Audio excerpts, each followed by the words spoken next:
Good evening and welcome to Uptown Bills. It's Thursday night and it's time for Uptown Bills Live. We've got you here and we've also got folks watching us on local television. And if all went according to plan, they may be watching us on their laptops or phones someplace else where we're streaming as well. So I want to tell you a couple things first. One is there's a new art show in the other room. It's from Successful Living. It's a group show. If you come next week, some of the artists will be here to talk about their work. The show just went up yesterday. Saturday night is our annual tribute to Bob Dylan. Bob Fest, we call it.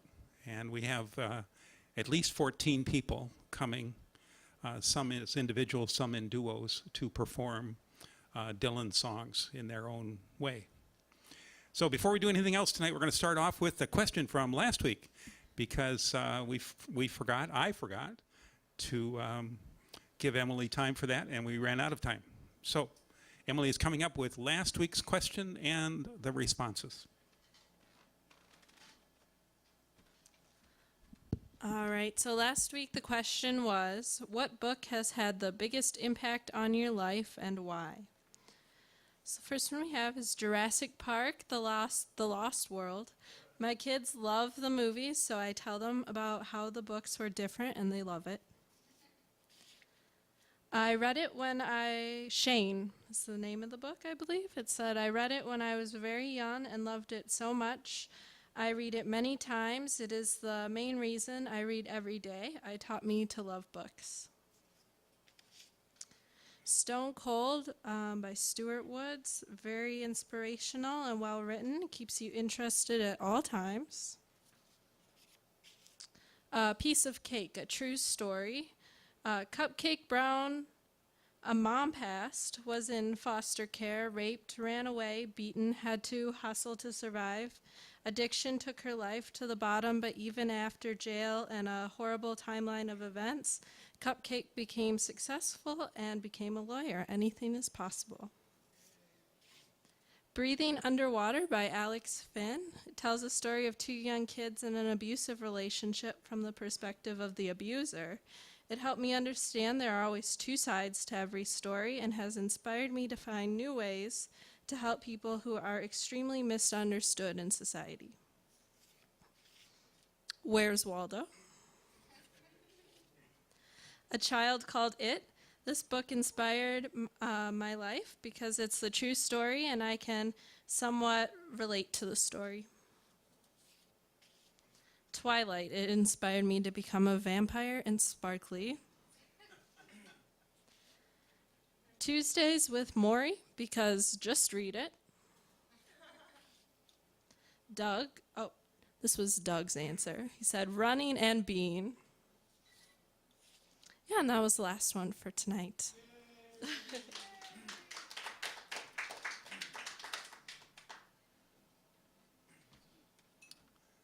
Thank you, Emily. Emily will not be with us next week, but she will be back for the summer. Meanwhile, we're losing the microphone here. She'll be back with us during the summer. However, Abby will not. And so we're going to ask her to come up and tell us what she's doing and also to tell us what's happening at Wild Bill's Coffee Shop in the summer. As you know, she's been one of the managers over there. I don't know what's going on here. Promise it doesn't fall on me. Huh? All right. Promise it doesn't fall on me. I don't think it will. It's been sinking. Maybe it's at a better level. That's good. I just won't touch it. I'll just stretch a little. Hi, I'm Abby. I've been here a while. I'm leaving for the summer because I have a job in Davenport working as a counselor with youth, which I'm really excited for. I plan to be back in the fall, so I can't wait to be back. I'll still be the manager at Wild Bill's, the crosstown cousin at North Hall. But Wild Bill's is actually closed for the summer, so hopefully all the customers that go over there will come over here, as long as they promise to come back when we reopen August 14th. So today was our last day. So unless you run over there in the next hour or so, Wild Bill's is done for the summer. So see y'all August 14th.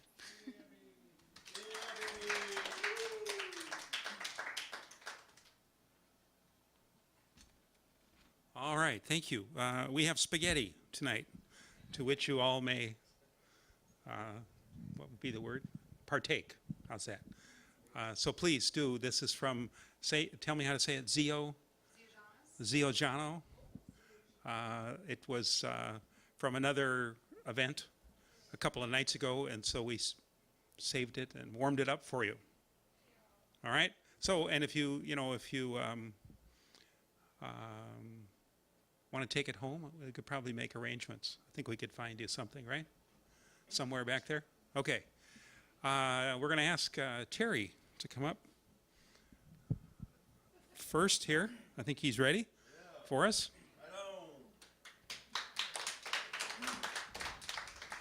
And what's your pleasure? Are you going to use the stool? Are you going to stand, sit, Oh, man. maybe kneel tonight? Neil Young. Okay. I have a knock I'm gonna- book over here. You got the book of them. That's right. Yeah. Rob Elliott. Knock, knock.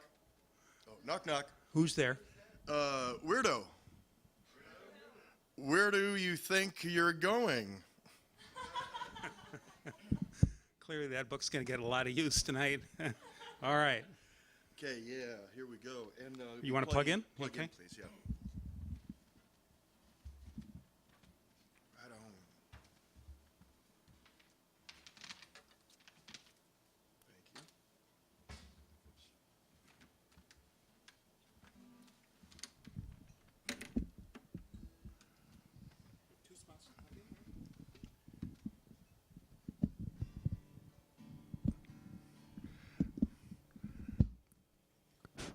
Ground control to Major Tom. Ground control. That works. Right on. Bass and, no, a little bit of bass and reverb.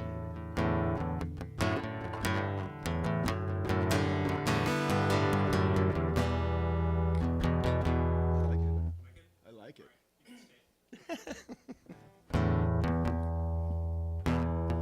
How y'all doing tonight?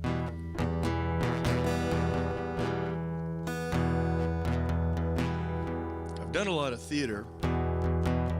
Not doing too much theater anymore right now. Doing stand-up, not stand-up, but open mic. And watching some of the videos that I've been on, I always know that because of the lighting and stuff, I look better in dark clothing. One thing I can't do anything about is my hair. See, in the theater, you can either use a little bit of makeup so you don't get all bleached out on your face, or spray your hair a little bit darker so the lights don't kind of bleach you out. But here, I don't know how it looks to you guys, but on film, it's like my hair makes me look like Edgar fucking Winter. I mean, it's just white. But that's okay. So a lot of times I wear a hat, and but sometimes you gotta go hatless, you know what I mean? My name's Terry Shaw. I'm from Washington, and I'd like to introduce the Ghost Band. Thank you.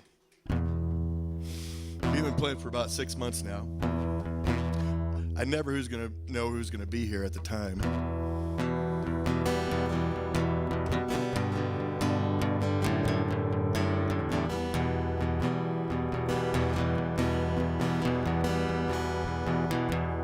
Don't judge them on just their appearance alone. Actually, they're really good musicians.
That is the Ghost Band Jam.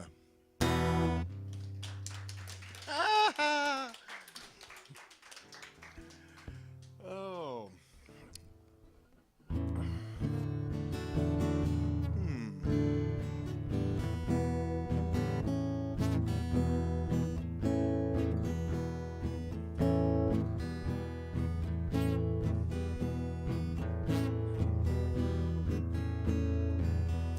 No one told me about her.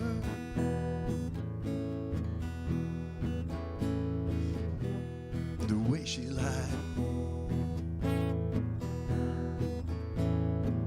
Well, no one told me about her. And how many people cried. But it's too late to say you're sorry. How would I know? Why should I care? Please don't bother trying to find her.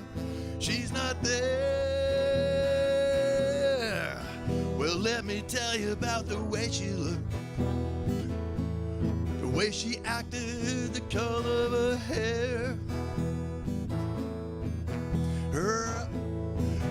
Her voice is soft and smooth. Her eyes are clear and bright, but she's not there.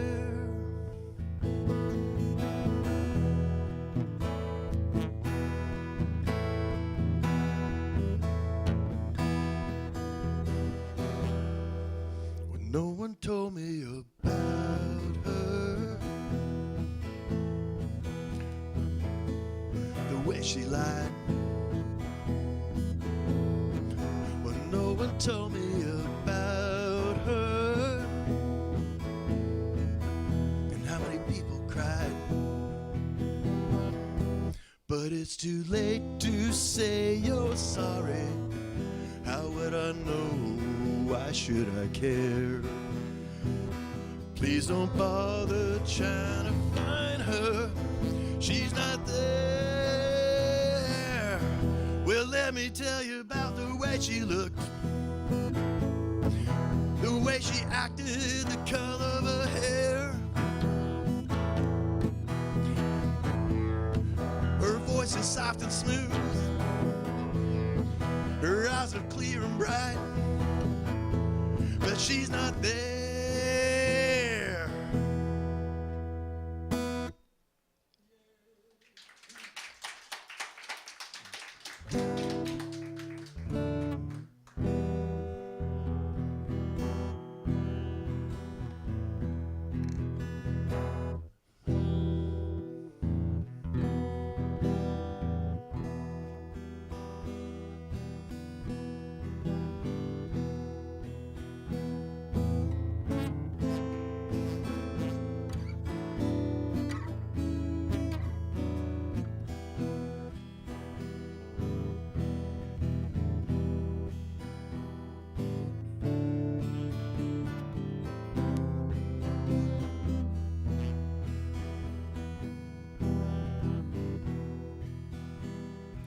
Riders on the stone,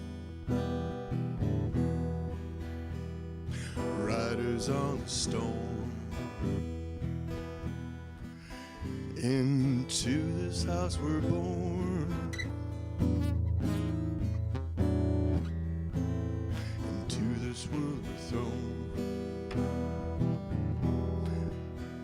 Like a dog without a bone, an actor out alone. Riders on the stone.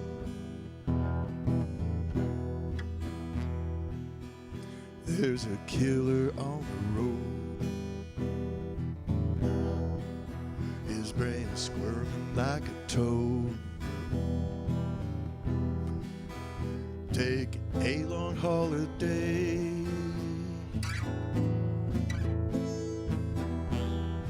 Let your children play. If you give this man a ride, sweet Emily will die. Killer on the road.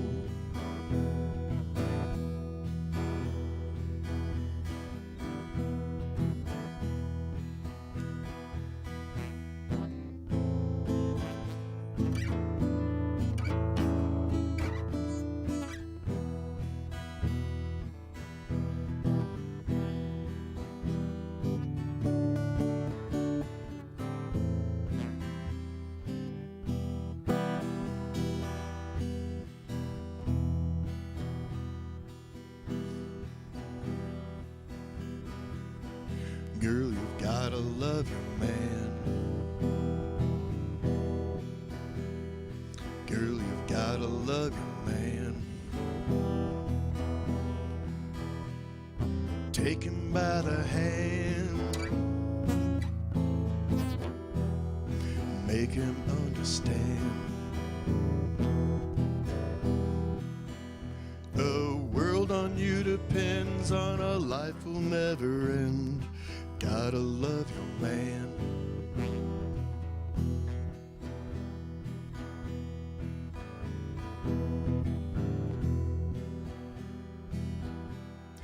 Riders on the stone, riders on the stone. Into this house we're born,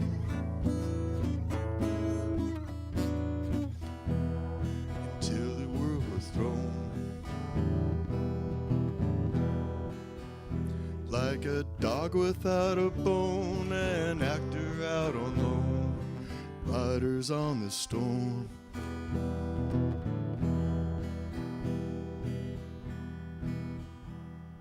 Riders on the storm. Riders on the storm.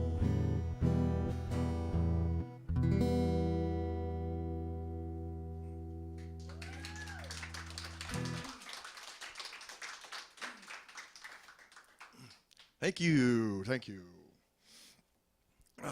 That's one of the Ghost Band's favorite songs right there. They love Morrison. I can't. It's true.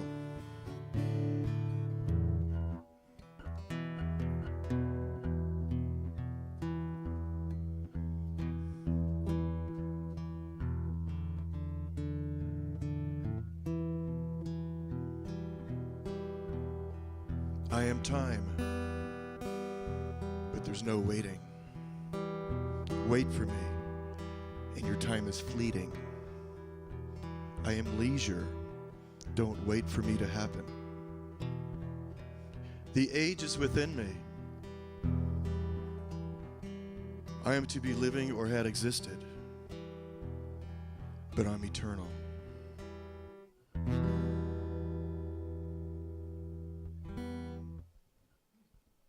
Thank you. As a poem I wrote about 37 years ago. It's called Time. I was kind of incarcerated, looking at more incarceration when I was a teenager. I've changed since then. I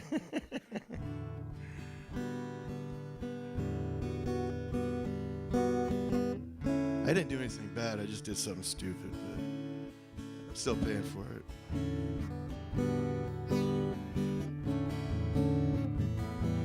So the other day, my girlfriend says, "Hey, Terry, give me a kiss goodbye." So we kiss goodbye. She says, "Why don't you go home and play some chords that'll make you think of me?" And I said, "Okay, I will." So that's the name of the song. This song is called "Okay, I Will."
Thank you.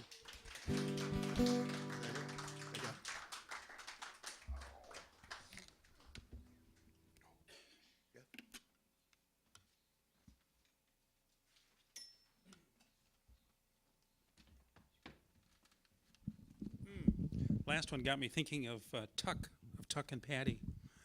Tuck Andrus, do you know? Guitarist and vocal jazz duo. Wonderful, wonderful. I recommend you go home and look them up. One of the best songs they've done is a cover of Cyndi Lauper's Time After Time. Let's see, why don't we have the drawing, and then we'll have somebody new come up tonight, somebody you've not met before. Yeah. We're giving away a book and a CD. The book is, these are longer versions of some of the monologues from Prairie Home Companion that have been put into short story form. So, all right.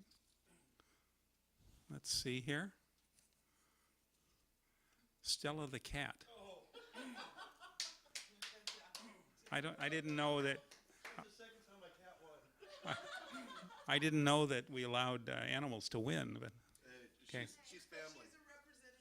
All right.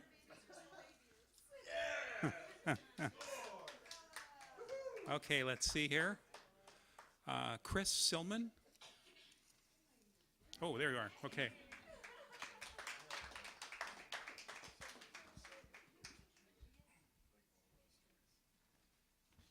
The CD is from a local group that's played here several times, and I'm sure they'll be back. All the musicians in that particular group also play in other local bands. And that's a specialty of ours, is bringing out local bands on Saturday nights. So we've got Carl next. Come on up. And he's prepared. Do you want to stand, sit? You want to take the mic out? I'll take the mic off. All right. Let's hear it one more time for Terry, everybody. Yeah, that's enough. All right. Yeah, we're good. Yeah. All right. Well, hi, my name's Carl, and I'm an alcoholic. Sorry, wrong meeting. Sorry. So many places a week. I got a lot of problems. I think that's a good place to start. You have problems? Tell us about them. Like, I'm afraid of phobias. Phobia. I'm addicted to lunch meat, but I've been trying to quit cold turkey. That's good. That's funny. That's good. I don't need you guys on that one. I think one of my biggest problems is that I'm too perfect to be egotistical.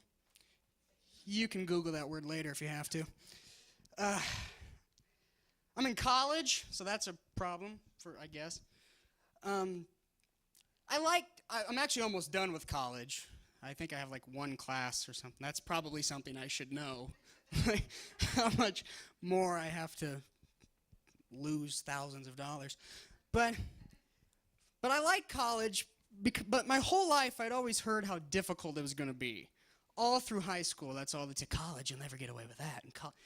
Not that hard. I mean, I get up at 9:30 every day, go to class for an hour, go back home, eat a pizza, and pass out. Not that it fits. I'm entertaining one person at a time here tonight, and I'm amazed that some of you are able to restrain yourself until your time. For the longest time, though, I didn't want to go to college because it didn't make sense. Because this is what I do. I've been doing stand-up since I was 14 years old. And I mean, I didn't think they'd offer classes in standing up in front of small groups of strangers and making an ass out of yourself. But they do, and I excelled. But it didn't make sense why I needed to go to college. But then it did finally click. I had a moment during my mother and I's final argument. Because you see, Mom and I had been arguing all through high school. I don't want to go to college. Well, you got to go to college. I don't want to go to college. Well, you got to go. Finally, she snapped, couldn't take it anymore. That's it. Conversation's over. You're going to college. To which I replied, pfft. Teenagers always offer a carefully reasoned argument. Whatever. Talk to the hand. If you're going to talk snooty, talk to the booty, because my hand's off duty. And don't make me snap in a Z formation, head rotations, elbows, wrist. You got dissed. I didn't have a lot of friends. So Mom goes, you got to go to college. I was like, that's not fair. You can't make me go. It's my life. Yeah, Dad never went to college, and he turned out to go to college. Oh, I cannot end up like that. Am I going to lose that much hair? Is my nose that big? Because he's Italian. I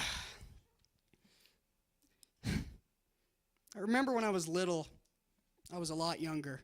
And, yeah, right on. Rest of you, I'll give you a minute. I remember when I was little, in the winters, when it was cold. Winter is cold. Thank you. I can't tell the punchlines from the straight lines. I'm in trouble. I remember in the winters, Mom would always pin my mittens to my coat so that I wouldn't lose them, right? But then I lost the coat. Didn't think that through. That's the last time I ever do that joke, I'll tell you. Are you okay? Just, okay. She's into it, I like it. I remember when I was little, I used to always want to run away from home, you know. I was always going to run away, but I never got the chance. My parents always ran first. He's asleep. Yeah, my parents hate me. They hate me. It's a comedy show. I don't know if there's going to be sarcasm. They've always hated me. They grounded me once from the house. Wasn't allowed back for 2 weeks. They hated me since birth. I had to do my own diapers. Still do to this day. Sometimes. When I was a teenager, I used to get caught trying to sneak back in to my parents' house. What are you doing here this time of night? It's cold! Okay.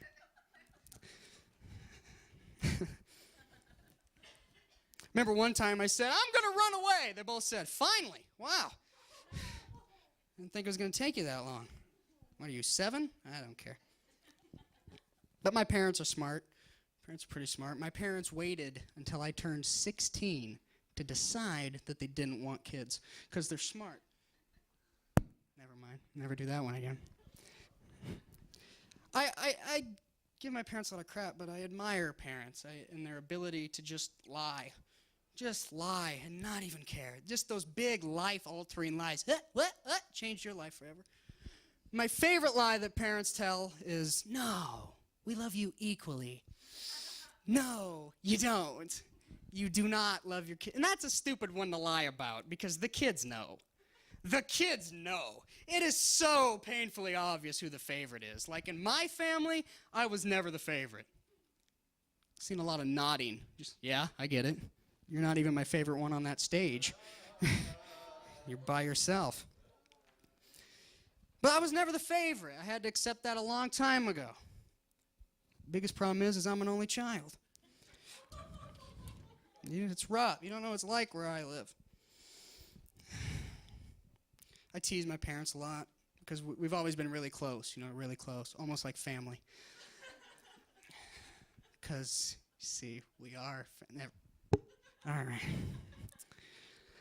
Sometimes I can't remember whether or not I have amnesia.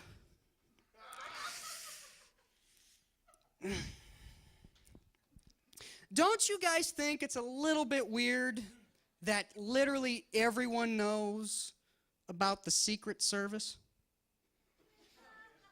Someone screwed up pretty big there. Let a fat cat out of the bag. So I am single, but the night's not over yet. How you doing? No, a lot of no's. I like being single, though, but after a while you have to tell yourself that. Yeah. I like being single as I cry myself to sleep each night listening to Adele. Never mind, I'll find. Adele's the only one that understands. I like being single because when I'm single, I can date anyone I please. Just can't please anyone I date. Wordplay! Woo! Doing stand-up for 6 years, you're doing puns. I've dated a lot of people. I've probably dated some of you, and if I haven't, you're next. So get ready for the worst 6 days of your life. I'll destroy you emotionally, but I won't take any of your money.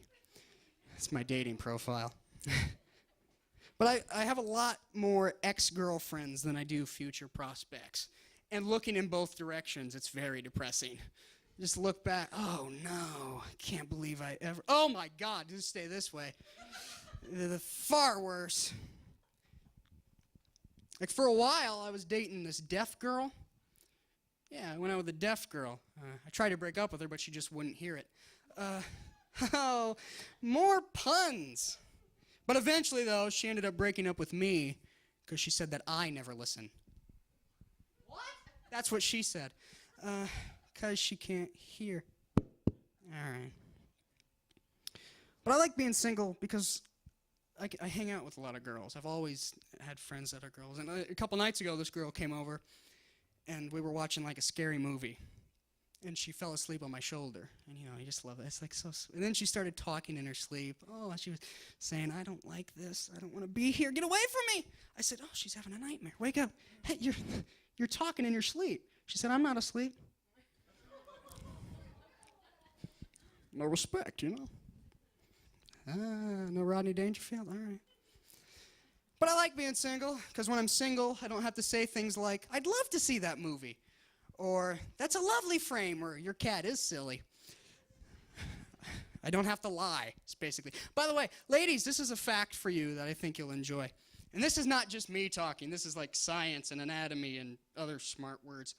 When a man tells a lie, his voice gets higher. His voice literally raises, and some of you are going to go home and test this. Do I look fat in this? No. That's a guy you can't trust. Honesty? Do I look fat in this? Yeah. That's a good guy. That's the guy you want. The guy whose voice is down. He will not cheat on you. This guy, all the time. It's not really a joke. It's just something I was thinking the other day. But my favorite thing about being single is that it saves me money. Because dating is expensive. It is. And I mean, having a girlfriend cost me a lot of money. Especially after she raised her prices.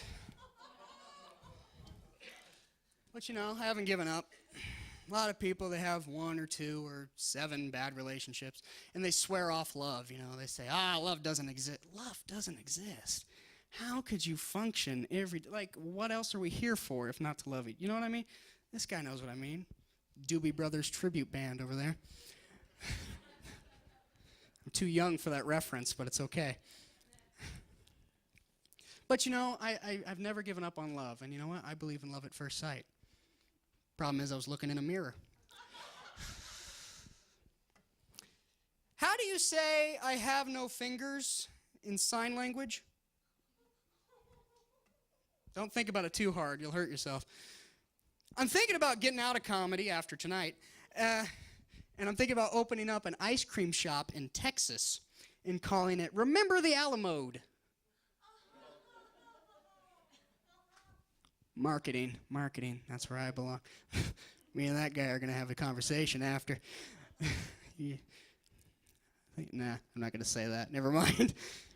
But you know what, though? This has been a lot of fun. Sure. But I got to get going, you know. I got a babysitter at home, right? I don't have any kids, but where else am I going to find a 17-year-old girl for only $4 an hour? Thanks a lot, you guys, for listening. My name's Carl Janetto. I hope you don't die.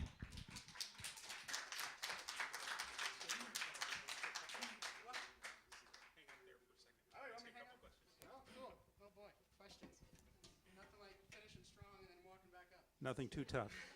Step back up to that All right, microphone, will you? I can do that. All right. This is Now you said you started this when you were 14. yeah. What motivated you? What I don't know. were there comedians you saw that you thought? I always liked.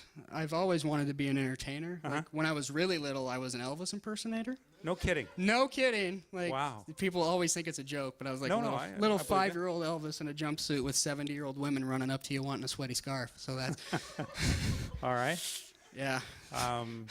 So how did you start? What did you? I just well, honestly, is there a little comedy kit you can get at Toys R Us yeah, or something? you get emotionally destroyed. No. Oh. I started. My dad was a stand-up for a long time, okay. and then I saw, like, I started watching him on YouTube, like George Carlin, and I memorized all those bits, and I just started doing them in my basement. And eventually, I started figuring out how to write jokes, so I just started writing my own stuff. And I was in 8th grade, and I was in the play, and the director was really cool, and I asked if I could do a stand-up set before the play, Oh. and she said, "Absolutely, I want to watch you fail." Oh. I And don't think so I went up and I did my first 7 minutes, and I was hooked. I've been doing it since then. Yeah? So yeah. So where else could we see you around town? Yeah. Tuesday I'm doing a set at the Yacht Club. Okay. And that's all I have set up right now. Sounds So, good. What yeah. time is that? Late, right? Ooh, I think the show starts at 8 and I go on at like 9 or something. Oh, like okay. That, so, All right. So yeah. not too late. Not too late. Sometimes those, you can Yeah. be on at 1 a.m. I you was know. on it last week. I went there. I was on at 10:40. So Oh, that's and there nice. was Still not too bad. nobody there. Oh. Oh. Well, the nice thing here is not only do you have an audience, but you know where you stand because they're all able to pay attention. Yeah, it's The yeah. yacht there's- club, it's- people may it's be just in an altered state. Yeah. absolutely. So, well, thank you. Thanks very for much. having me. Hope you'll be You back guys- again. Of course, you guys All are right. great. Thanks a lot.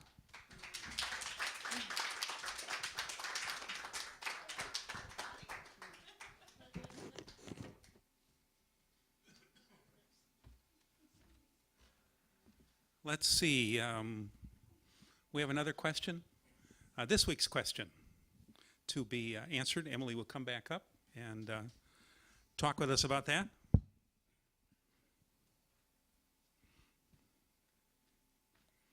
Here we go. So this week's question was your top 3 favorite athletes. And for those of us that aren't really sports people or athletic at all, I opened it up to athletes, sports teams, artists. So it's kind of going to be a mix, I think.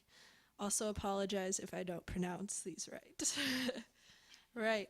First one, we have Joy Ripslinger, the best runner in Iowa. I heard she just won the Quad Cities Best Athlete of the Year. Allie Disterhoff, the women's basketball team, Iowa. And Wilt Chamberlain, basketball. Michael Jordan, Aaron Rodgers, and Freddie Freeman. Michael Jordan, Dwayne Wade, and Dan Marino. Next we have Addison Russell, the Blackhawks, and Red Hot Chili Peppers. Favorite sports teams, because I don't know a lot of athletes, same.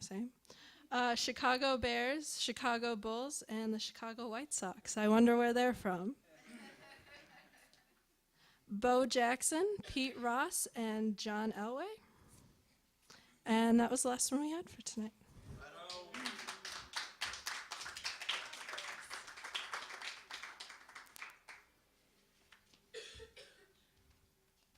Thank you so much. Is Colton here? I haven't seen him. I don't think so. Okay. Well, we got a few other things to do. Maybe he'll show, and we'll get him in. I want to tell you a little bit about Uptown Bills. Uptown Bills is named for the fellow in the picture behind me with the beard. That's Bill Sachter. Bill came to Iowa City after spending almost 50 years in a state institution for people with disabilities. Used to be every state had one like that, at least one. He was at Faribault, Minnesota. By the 1960s, attitudes had changed, and Bill was released and went back to Minneapolis, where he'd been as a little boy. And he met Barry Morrow, who's the guy on the right with the tie. They became friends, and when Barry was offered a job here in Iowa City, Barry and his wife Bev, their little boy Clay, and Bill came. Now, this is a lot smaller town than Minneapolis, and it was quite a different time, so it was hard to find a job for Bill. In Minneapolis, he'd worked in the kitchen at a country club. Barry tried different things. He tried to see if Bill could drive a truck. Luckily, they were in a cornfield when Bill said, "How do you stop this thing?" They tried furniture refinishing and almost burnt down North Hall, and eventually settled on coffee. And that's Wild Bill's Coffee Shop. You heard from Abby a little earlier. Wild Bill's has been there for over 40 years, and that's where Bill held forth for the rest of his life. His friend Barry thought, well, this is turning out to be quite the story. I'm going to write something about Bill. And the story he wrote about Bill ended up in the Des Moines Register and evolved into the screenplay for a movie. And the picture behind me is a promotional picture for that first movie. Mickey Rooney in the center played Bill, and up in the corner is a young Dennis Quaid, and he played Barry. So Bill became famous, an unlikely celebrity is the way the person who wrote his biography calls him. Later, there was a second film called Bill on His Own that also included Helen Hunt, and she played a University of Iowa student. It was her first role outside of being a kid in a movie, so pretty big leap. The movies were not filmed here. They were filmed, the first one was filmed near Yonkers, New York. Mickey Rooney was in a show on Broadway called Sugar Babies, so he was in the show at night and then working on the movie in the daytime. After Bill died, the coffee shop, there was a lot of discussion about whether to keep it or not and so on, and it stayed. And it's still there, as Abby told you earlier, and it's still individuals with disabilities backed up by volunteers, mostly students there. And we're the crosstown cousin, the bigger, badder Bills. We started in 2001. That makes us about 16 years old, and we'll celebrate the coffee shop's birthday in July. Just a couple of weeks ago, we celebrated Bill's, what would have been his 104th birthday. And some of you may have been around. We had a different band and a different cake every hour from 10 in the morning till 10 at night. It's a lot of fun. We'll do it again next year. So mark your calendar now so that you can hang out with us. I think that's about it to tell you. Barry ultimately moved to Hollywood as a screenwriter, and his best-known film is Rain Man. He wrote the screenplay for Rain Man. It was based on a person he met when he was giving a talk about Bill. He was at an ARC convention in Texas, and this man came up to him and, as Barry describes it, rattled off these words and numbers. And he said, at first it didn't make any sense, and then I realized this guy had memorized every address and every phone number of every place I'd ever lived. And that was his way of introducing himself. His name was Kim Peek, and Kim was the inspiration for the character in Rain Man. After the movie came out and it received an Academy Award, Barry noticed how much Kim liked holding the Oscar statue. So he said, well, why don't you take it for a while? And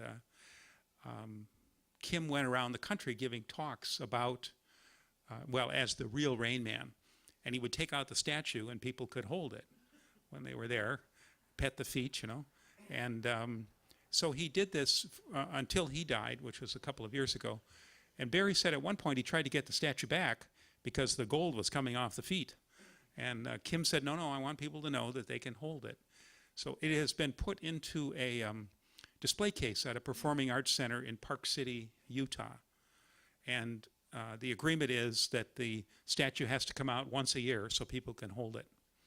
And meanwhile, Barry's continued to work on film and television. His newest project is a romantic comedy called Smitten, filmed in Italy. It's all done, but I don't know anything about when it's going to come out. But Smitten is the title. You may be resourceful, and there might be a trailer out there somewhere that you could find. Anyway, let's see. I told you about the art show, and I told you about BobFest. And I have a little column to read myself. Today, my background is in urban studies and social work. And today's the birthday of Jane Jacobs, who's one of the great minds in urban studies. So I wrote a little column about the two Janes, Jane Jacobs and Jane Addams, the founder of social work. And I'm going to step over here and pick it up and read it to you.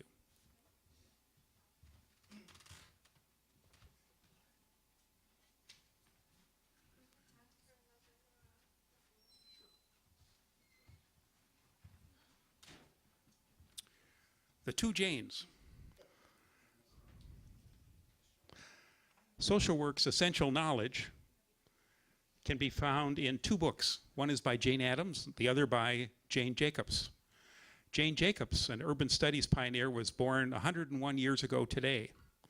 Jane Addams, 1860 to 1935, was the author of 20 Years at Hull House, an account of her social work at Hull House in Chicago, a neighborhood not far from downtown. 20 Years, the book is based on notes and research by Adams. It intersperses first-person narratives with research results and political analysis. 20 Years describes a social work practice based on making connections across the lives of individuals, families, and the community. It was a practice designed to accommodate individual and community under one common framework. Jane Jacobs was born in 1916, was the author of The Death and Life of Great American Cities. Like Adams, Jacobs celebrated lively, diverse, intense cities in her writing. Also like Adams, she points out the importance of connecting the physical environment with the social environment in our communities. Too many city planners consider only the physical environment, she observed. The result is the destruction of a natural human environment. In her book, Jacobs chronicled the folly of massive urban renewal in many cities during the 1960s. Lively neighborhoods were wiped out in the name of progress. Worse, those lively communities were often replaced by dead zones of highways and office buildings. Why is it that city planners plan in these ways which destroy cities, she asked? Why don't we plan cities for people instead? If we understand the principles behind the behavior of cities, we can build on potential strengths instead of acting as cross purposes to them. Together, the two Janes provide all the wisdom we need to guide us in building and maintaining strong, vibrant, diverse families and communities. Thank you. Let's see, I think we have... We're going to try. Okay. I don't know how it's going to go. Never performed in front of many people, but see what happens. Well, tell us your name first. My name is Rich. Rich, Yes, sir. welcome. Okay. Would you like to stand or sit or... Let's sit on a stool. Okay. The stool is here? All right. What sparked this? I play at home for my 3-year-old son. That's about Yeah? the biggest audience now. Okay. Used to be a singer in a band for about, I don't know, a year. Okay. I don't play a whole lot of guitar, but we'll try it. All right. His biggest audience now is his 3-year-old son, so all of us can pretend to be 3-year-olds, right? Will that work? Okay. Please, please. Whoa, what an opportunity. Yeah. Could I plug in? Oh, yeah. Would that be fine? And thank you for letting me use your guitar. Hey, no problem. God, look how shaky I am. This is going to be fun. Yeah. Yeah, that's even better.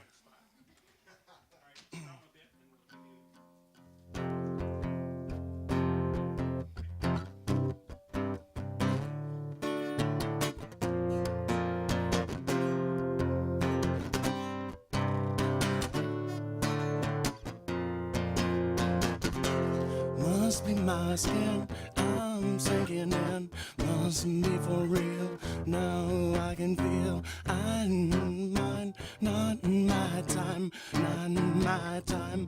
Wonder why things go white, everything's great. Now you're here, now you're away. Don't wanna miss, never forgive, never forget where you're at. Though the days go by, glistening. Oh my God, I'm horrible.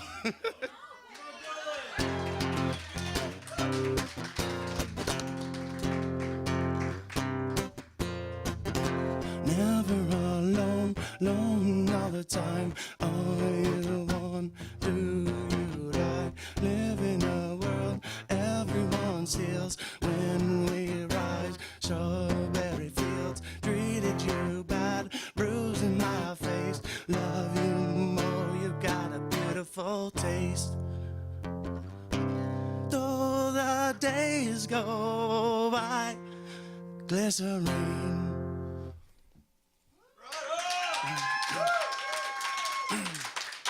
Well, thank you. I said my guitar playing is horrible, but we're working on it. This one's a little older for you guys.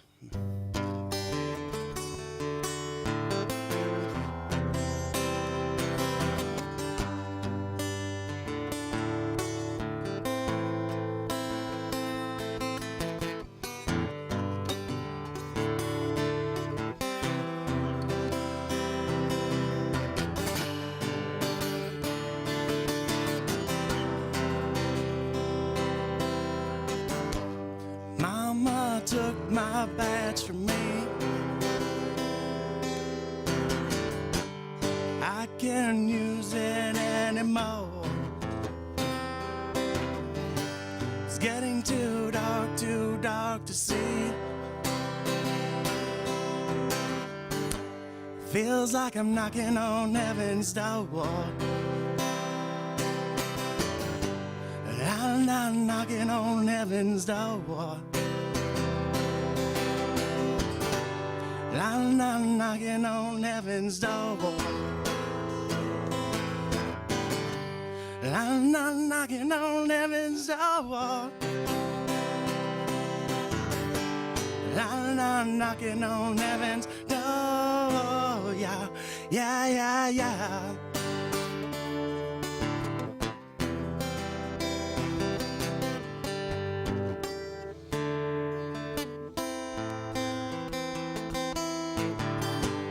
Mama put my guns in the ground. I can't use them anymore. I don't know the rest of it. This cold blackout is coming down. Feels like I'm knocking on heaven's door.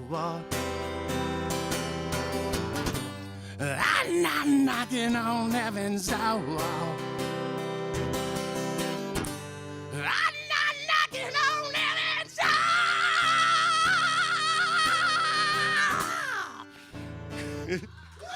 I'm not knocking on heaven's door. I'm not knocking on heaven's door.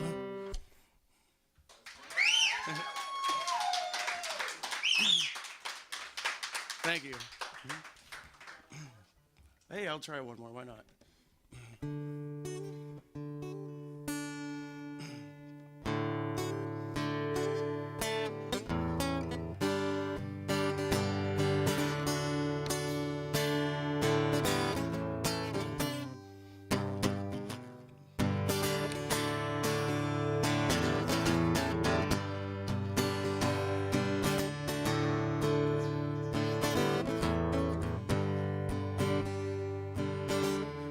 I'm only pretty sure that I can't take anymore. Before you take a swing, I wonder, what are we fighting for? I say aloud, wanna get out of this. And I wonder, is there anything that I'm gonna miss? And I wonder, how's it gonna be when it goes down? How's it gonna be? You're sure I'm not around. How's it gonna be when you found out there was nothing between you and me? 'Cause I don't care, how's it gonna be?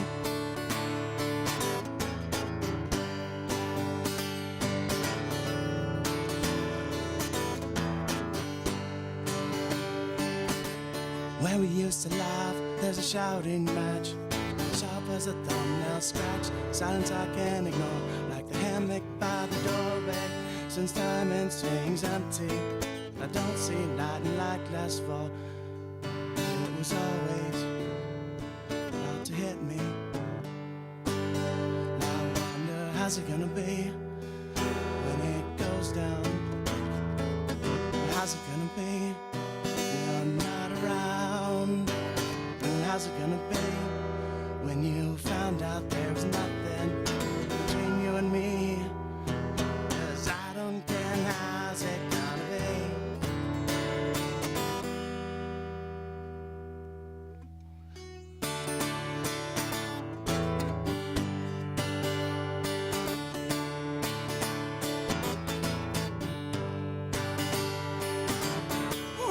myself back in again. Soft dive of oblivion. Wanna taste the salt of your skin. Soft dive of oblivion. Oblivion now. Is it gonna be when you don't know me anymore? And how's it gonna be?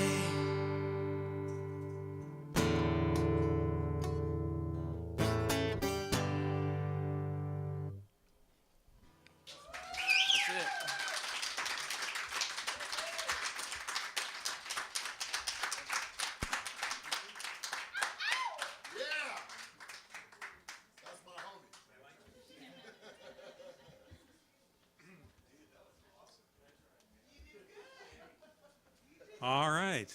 Thank you very much. And did all of us act like 3-year-olds? All right. All right. Well, that's about it for tonight. Thank you so much for coming. Again, next week, some of the artists for the new art show will be here. And the following week, we have a touring artist from Madison, Wisconsin, Kyle Sherman. And we also have Best Buddies with us that night from City High. So they come once a year, and that should be great fun, a great night. Lots of young people, early high school age people will be joining us for that night. So thanks again, and have a nice evening.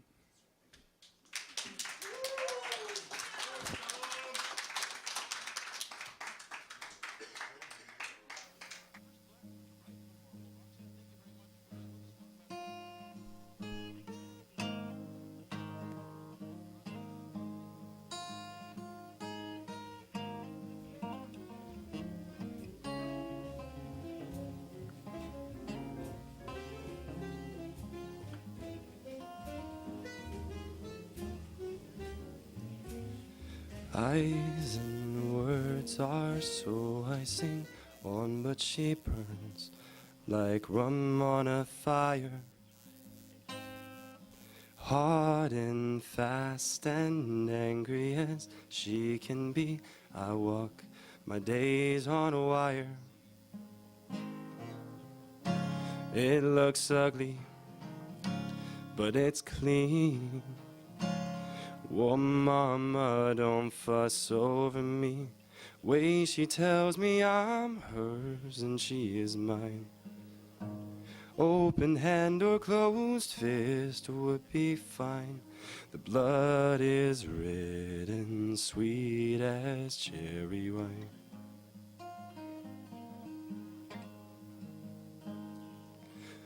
Calls of guilty thrown at me, oh, while she stains the sheets of some other. Thrown at me so powerfully, just like she throws with the arm of her brother.